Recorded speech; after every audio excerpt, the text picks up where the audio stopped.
bi ñu am ñëw tey fekk ñuy joxe ay kit pour yombalal liggéey équipement pour xale yi nga xamante ne 193 xale yoo xam ne ci département de Thiès muy mbégte ci ñun ndax loolu président de la République dafa woote que ñëpp takk jàppale xale yi ci équipement ci formation ci insertion ak emploi waaye ndokk ba ko président wootee fekk na chambre des métiers de Thiès ak ay partenaires am muy GIZ ak AFG CFA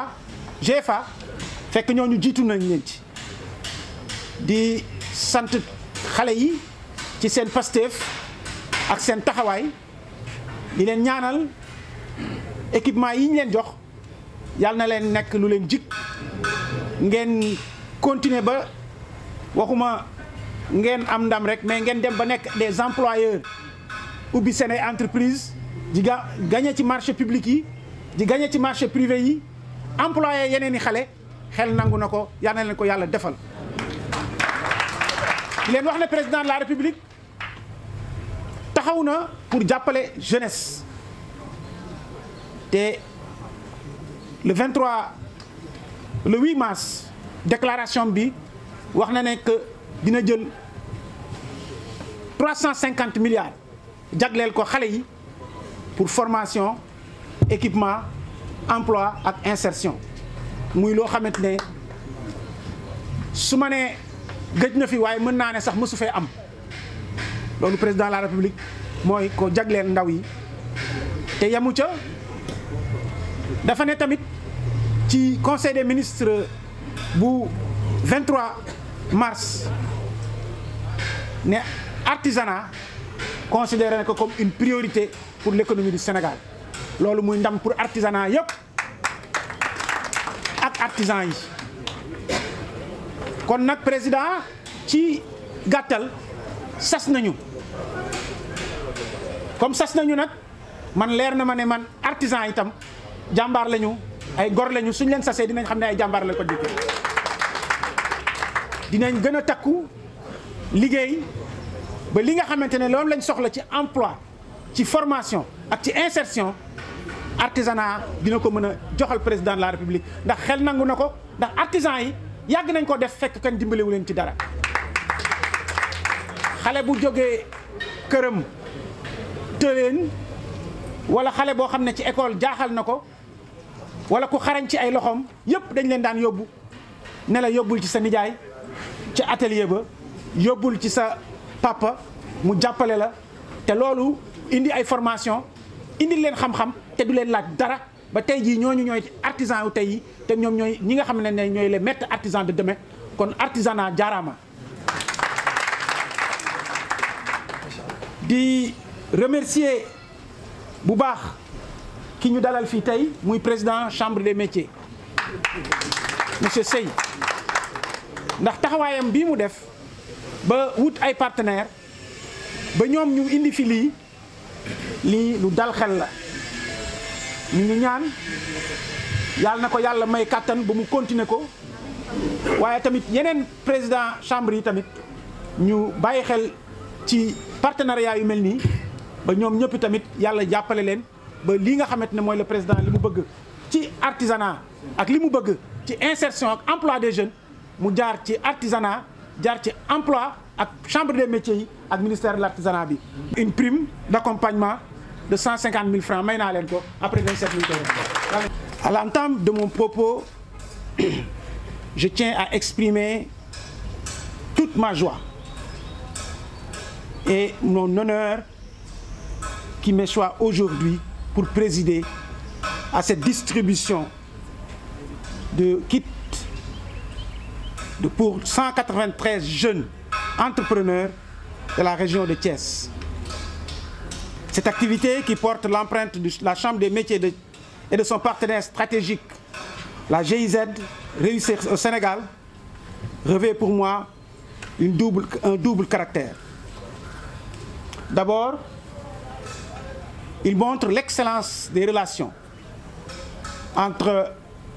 de pays frères de l'Allemagne et la République du Sénégal. Mais aussi, il montre l'importance de la formation et de l'insertion des jeunes dans la politique du président de la République Macky Sall.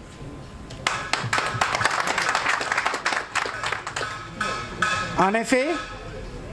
à son adresse à la nation du 8 mars,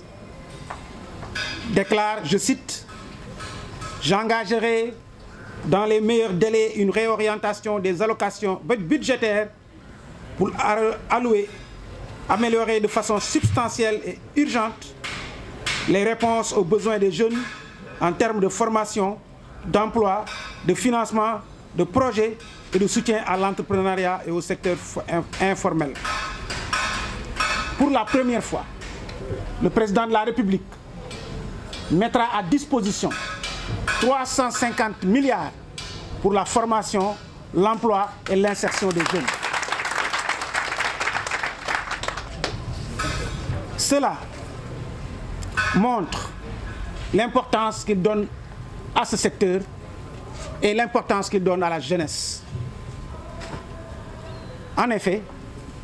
notre pays a été très durement impacté par la pandémie de Covid, ce qui a entraîné des difficultés à tous les niveaux. Mais aujourd'hui, le président de la République a donné à toute la jeunesse l'espoir de prendre en charge toutes ces difficultés en reprenant en main la formation, l'insertion et l'emploi des jeunes. Et cela ne peut se faire qu'en passant par l'artisanat, qui est un des secteurs prioritaires de l'économie du Sénégal. Et cela a été réitéré par le président de la République durant le dernier conseil des ministres du 23,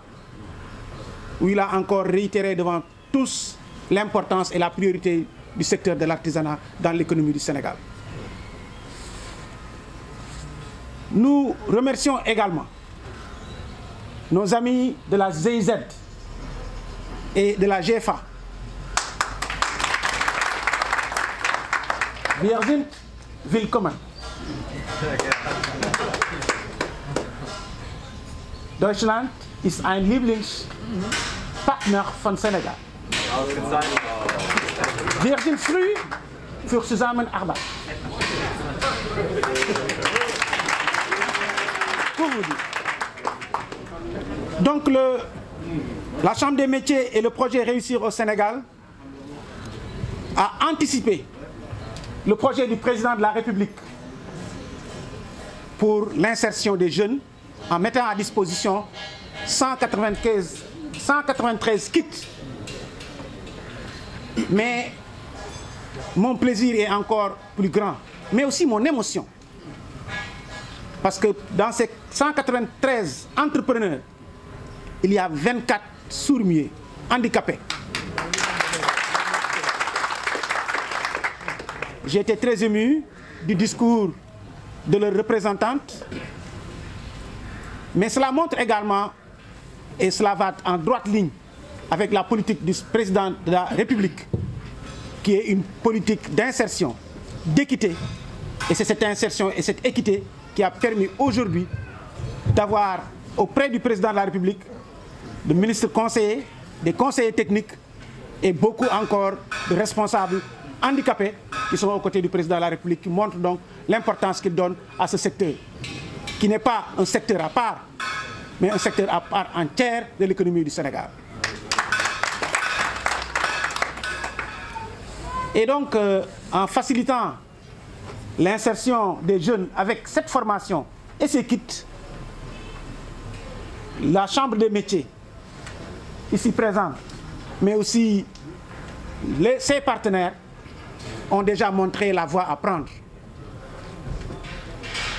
Nous demanderons à l'ensemble des présidents de chambre au niveau national de prendre exemple sur la Chambre des métiers de Thiès, afin de travailler à avoir des partenaires et travailler encore à faciliter la formation, l'accompagnement, mais également, surtout, l'accès aux équipements. J'ai aussi ici un des représentants de la mairie, monsieur le maire de Diass. C'est une occasion pour moi de demander aux élus locaux de travailler à donner des espaces aux artisans. Parce qu'ils ont été laissés pour compte dans les politiques d'aménagement du territoire. Il s'agit aujourd'hui, monsieur le maire, de travailler à réparer cette grande erreur. Parce que l'artisanat est un secteur primordial, non seulement pour l'insertion des jeunes, en leur donnant un emploi et en leur donnant une éducation, mais également, c'est également un facteur de stabilité sociale, car permet d'avoir une seconde chance à des centaines de milliers de jeunes habituellement exclus des structures formelles d'éducation comme l'école ou bien également certains métiers formels. Donc nous allons terminer par demander aux jeunes, comme l'a si bien dit le représentant des jeunes de Diass, que la jeunesse doit se réarmer.